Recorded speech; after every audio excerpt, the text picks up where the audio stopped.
On IM-1, we traveled over 1 million kilometers through space, and we landed within 2.5 kilometers of our landing site. On this mission, we're going to try to travel 1 million kilometers through space and land within 50 meters.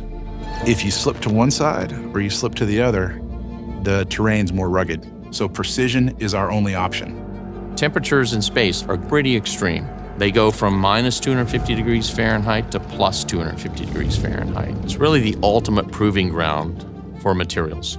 The thing I hate about spacecraft is you've got some parts that want to stay warm and some parts that want to stay cold, and they're never beside each other and you never can share the heat. The helium tanks want to stay warm. They want to stay energetic, so we have good pressure on the helium, and that pressure from the helium is what we use to push the methane and the oxygen from the tanks into the engine. So we're going to coat the helium tanks with these multi-layer insulation blankets to try to do passive insulation to manage that problem. We found that the Omni-Heat material was very, very good for that. What looks like a simple layer of foil is actually the outermost part of a highly engineered thermal protection system. We designed individual MLI blankets for specific thermal management needs for each component on the spacecraft. With IM-2, Sun Deflector regulates that thermal environment so that we are more capable of staying in an orientation that is optimized for communications and data back to Earth. IM-2 is incredibly complex. It is an ice hunting mission on the south pole of the moon. Man, it's going to be so exciting. Addie is totally tricked out. She's got a drill, she's got a rover, and coolest of all, she's got a rocket-powered drone.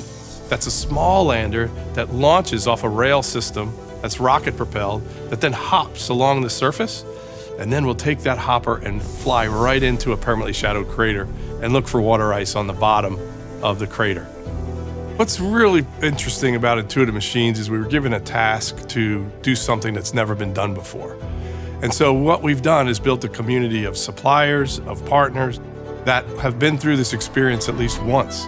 And as we continue looking at Mission 2, Mission 3, and subsequent, working together, we work as one team. In the past, everything had been in a silo. And then you realize that other industries have so much to offer, and you break down those barriers and you start seeing a fusion across technology that can accelerate space exploration. That's what's exciting, where you're looking at the front of our lander, it looks just like my jacket. Well, that's because I have the most efficient jacket on the planet, because we're working together and we're using all the resources across industries to really move faster. Whenever people try to do things that are very hard technically, you push the envelope in terms of what's possible. Those limits are holding us back, truly capable of. Every challenge to solve a problem expands